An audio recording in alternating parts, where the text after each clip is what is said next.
YouTube channel MBA Mantra powered by achievers Mantra. मेरा नाम सत्य विकास है। आज के सेशन में हम लोग कैट 2024 शिफ्ट 3 क्वांट में जो सीक्वेंस एंड सीरीज के ऊपर क्वेश्चन बना था उस क्वेश्चन का हम लोग क्या करेंगे, डिटेल में डिस्कस करेंगे।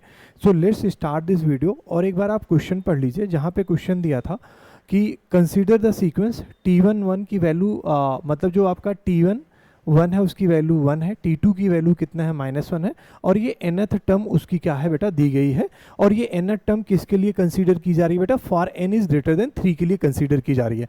Then we have to find the sum 1/T2 + 1/T4 + 1/T6 till 2024। It means हमें बेटा जो यहाँ पे क्वेश्चन को कैसे देखेंगे, T2 की वैल्यू चाहिए, T4 की वैल्यू चाहिए, T6 की वैल्यू चाहिए, तो इसकी वैल्यू हम कैसे निकालेंगे, सबसे पहले वो चीज़ देख लेते हैं।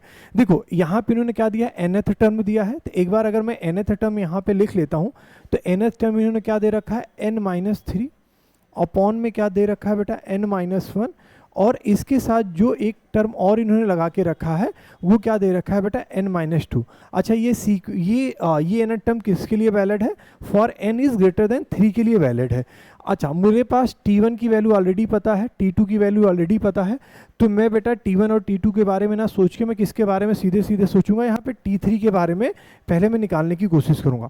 देखो इसका मतलब क्या हुआ, n के प्लेस पे अगर मैंने 3 रखा तो ये 3 - 3 क्या हो जाएगा बेटा, 0 हो जाएगा। तो मुझे लगता है कि अब आगे मुझे कुछ काम नहीं करना चाहिए, क्योंकि 3 - 3 0, यहाँ पे कोई भी टर्म रहे या कोई भी टर्म रहे, पूरा का पूरा रिजल्टेंट कितना आ जाएगा बेटा, 0 आ जाएगा। तो मतलब T3 मेरे लिए कितना आया बेटा, 0 आया। नाउ लेट्स टेक एग्जांपल, अगर मान लेते हैं मैं T4 के बारे में सॉल्व करूंगा, तो यहाँ पे 4 रखा, 4 - 3 कितना हुआ, 1, 4 - 1 कितना हुआ बेटा, 3, और यहाँ पे 4 - 2 मेरा टर्म कितना हुआ बेटा, T2 हुआ।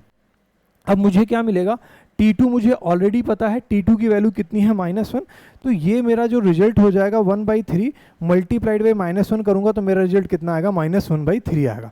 अब मैं किसकी तरफ चलता हूँ बेटा, T5 की तरफ चलने की कोशिश करता हूँ।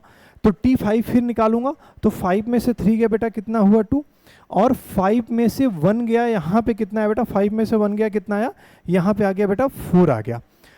5 में से 2 गया, कितना हुआ बेटा, ये हमारा T3 आ जाएगा, और T3 की ऑलरेडी वैल्यू बेटा 0 है, तो मेरा T5 टर्म भी क्या हो जाएगा, 0 हो जाएगा। तो जैसे एक दो स्टेप और सॉल्व करोगे देन आपको रियलाइज होने लगा कि यार एक पैटर्न बन रहा है। जैसे एक एग्जांपल के थ्रू और करते हैं, जैसे अगर मैं T6 की वैल्यू निकालूं, देखो T6 की वैल्यू क्या होगी, 6 में से 3 गया, कितना आया बेटा, 3 हुआ, 6 में से 1 गया, कितना आया बेटा, 5 हुआ। अब यहाँ पे 6 में से 2 गया तो कितना आएगा बेटा, T4 आएगा। आपने T4 की वैल्यू क्या निकाल के रखी है बेटा, -1/3, तो 3/5 में मैं मल्टीप्लाइड करूंगा किसका, -1/3 का, तो 3 से 3 कैंसिल हो जाएगा, मेरा ये जो रिजल्ट आएगा 1/5 आ जाएगा। अब अगर आपको मैं थोड़ा सा और एक बार डिटेल में और डिस्कस कर लेता हूं, जैसे मैं आपको क्या समझाने की कोशिश कर रहा हूं, देखो T3 और T5 क्या आ रहा है बेटा, 0 आ रहा है, तो 100% श्योर बेटा T7 भी क्या आएगा, देखो 0 ही आएगा। एक बार हम ट्राई कर लेते हैं क्या होएगा। देखो 7 में से 3 गया, यहाँ पे कितना आया, 4, 7 में से 1 गया, कितना आया बेटा, 6, और ये जो मेरा टर्म आया 7 में से 2 गया, कितना आया बेटा, T5, और T5 की वैल्यू ऑलरेडी 0 थी, तो मेरा मतलब T7 की भी वैल्यू कितनी आ गई बेटा, 0 आ गई। नाउ लेट्स लुक आउट बेटा T8। अब T8 की वैल्यू, 8 में से 1 गया बेटा, यहाँ पे कितना आया, 5, 8 में से 3 गया, 5, 8 में से 1 गया, कितना हुआ बेटा, 7, 8 में से 2 गया, T6। अब T6 की वैल्यू मैंने ऑलरेडी यहाँ पे निकाल के रखी है, वो वैल्यू मेरी कितनी है बेटा, 5/7, और यहाँ पे कितना हो गया, मल्टीप्लाइड बाई 1 - 5/, तो मेरा आंसर कितना हो गया बेटा, -1/7। अब आप इस चीज़ को समझने की कोशिश करो। देखो बेटा T2 की वैल्यू आपके पास कितनी दे रखी है बेटा, -1 दे रखी है। T4 की वैल्यू क्या दे रखी है बेटा, -1/3 दे रखी है। अगर मैं T6 की वैल्यू देखूं तो क्या हो गया बेटा, -1/5 दे रखा है। और अगर मैं T8 की वैल्यू देखूं तो क्या दे रखा है बेटा, -1/7 दे रखा है। अब आपसे क्वेश्चन क्या पूछा गया है, आपसे क्वेश्चन पूछा गया बेटा 1/T2, तो 1/T2 का मतलब आपकी वैल्यू कितनी हो जाएगी बेटा, -1। 1/T4 का वैल्यू कितना हो जाएगा बेटा, 1/T4, T4 की वैल्यू -1/3 है, तो पलट जाएगा, तो दूसरा सीक्वेंस क्या हो जाएगा बेटा, -3 हो जाएगा। फिर इसी तरीके से ये सीक्वेंस क्या है, देखो फिर से एक बार एक्सप्लेन कर रहा हूँ, 1/T4, 1/T4 क्या होगा बेटा, 1/-1/3, तो पलट के कितना हो जाएगा, -3। उसी तरीके से जो मेरा अगला सीक्वेंस आएगा, -5 आएगा। उसके बाद का जो मेरा अगला सीक्वेंस आएगा वो कितना आएगा बेटा -7 आएगा।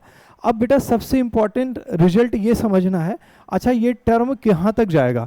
कुछ बच्चों के माइंड में चलेगा सर 2024 है तो टोटल टर्म कितने होंगे 2024? नहीं बेटा, देखो हर एक टर्म चल रहा है, जैसे सेकेंड टर्म चला है, फोर्थ टर्म चला है, सिक्स टर्म चला है, मतलब जो आपका पहला टर्म है वो T2 है, आपका जो दूसरा टर्म है वो कितना है T4 है, जो आपका थर्ड टर्म है वो कितना है T6 है। मतलब ये T2024 है, अगर मैं टोटल टर्म की बात करूं तो 2024 का हाफ हो जाएगा और वो टोटल टर्म हमारे पास कितने हो जाएंगे बेटा 1000 टोटल टर्म हो जाएंगे। अगर आप इस चीज़ को देखेंगे तो बेटा आपके सामने क्या मिल रहा है, एक बेटा AP बन रही है जिसके बीच का गैप कितना है बेटा 2 का गैप है। तो मैं क्या करूंगा, अगर चाहो तो आप इसको माइनस पूरा कॉमन ले सकते हैं, तो ये कितना हो गया बेटा 1 3 5 और क्या हुआ 7 और ये कितने हो गए बेटा 1012 टर्म। अब मुझे क्या निकालने हैं, मुझे निकालने इनका बेटा सम।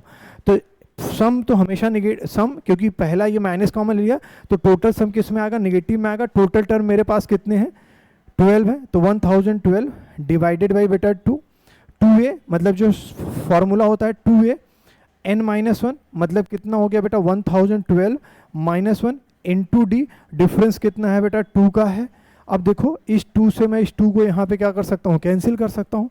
तो अगर मैं ध्यान से देखूँ तो ये 1012 है, ये यहाँ पे ब्रैकेट में क्या बचा बेटा 1012 -1, इससे ये चीज़ कैंसिल हो जाएगी। 1012 इंटू बेटा कितना हो जाएगा 1012, रिजल्ट मेरा माइनस में है, जो एक तरह से 1012 का मुझे क्या निकालना है, स्क्वायर निकालना है, जिसकी वैल्यू कितनी होती है बेटा 1024 144। यही मेरा इस क्वेश्चन का क्या है, आंसर है। जब भी आपको बेटा इस तरह का सीक्वेंस मिले जहाँ पे nth टर्म है, तो सबसे पहले आप जो क्वेश्चन में पूछ रहा है उसकी वैल्यूज निकालने की कोशिश करिए, डेफिनेटली एक पैटर्न मिलेगा और आपका क्वेश्चन ईजिली क्या हो जाएगा, सॉल्व हो जाएगा। वीडियो देखने के लिए बेटा थैंक यू सो मच।